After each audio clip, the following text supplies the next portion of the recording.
30s, and this is something I'll mention just a little bit further later on. Well, I'll do it now. A lot of this development was platted to have great big corner lots, so a person would really own a whole entire quarter block, or maybe a third of the, a 1/6 of the block.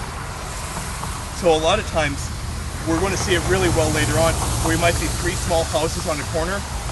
There's a very good chance that those houses were built in the 1930s, 1940s, 1950s, after a much larger home that had been on that corner was torn down.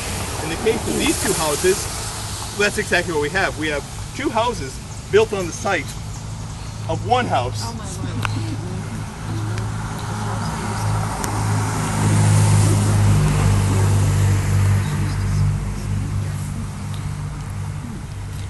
And again, we see the awkward looking trees, and we see the side of Hornick's house here, and another house over on over on Nebraska Street. In addition, I've pondered this, so have all of my coworkers and everyone I pose this to. What was our photographer on top of? He is above this house. He's above the telephone pole. So if we assume that the house was at the same level here, and we have we'll probably have a nearly 40 feet high at the peak of that roof, and he's above that. What's he on? What is he on top of? We'll never know. We'll never know. I mean, fighting equipment wasn't that big, so he wasn't on like a big hook and ladder. Maybe he was in a balloon, a hot air balloon. I really just don't know. This home, I do have to cheat here. Well, I won't. This house was built right around 1890. It's the home of William Gordon.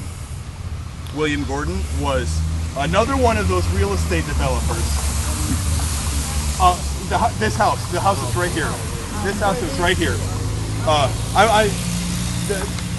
There's not a whole lot to say. These houses were built early 1930s. We're going to find out why. William Gordon was a real estate developer. He was really mostly involved in the development of Morningside and Leeds. We have slipped out of Pierce's Addition when we cross 28th Street. We're in a new part of a new real estate subdivision. We're in Hickman's Park right now. William Gordon was also heavily involved in development of a Missouri River Sioux City waterfront, helping to control erosion and navigability on the Missouri River. Hence, by the 1930s and 1940s, we have Gordon Drive. We had at one time River Road going west out of downtown, and we had Grand Avenue going east out of downtown. Both, by about 1950, were named Gordon Drive. Of course, after this person, who died in 1933. He stuck around Sioux City. He did lose heavily in the panic, but he stayed here like some others did. After he died, though, in 1933,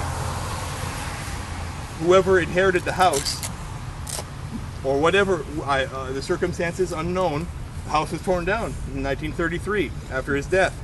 And we have a couple of houses built here on this same site. This was a big house too.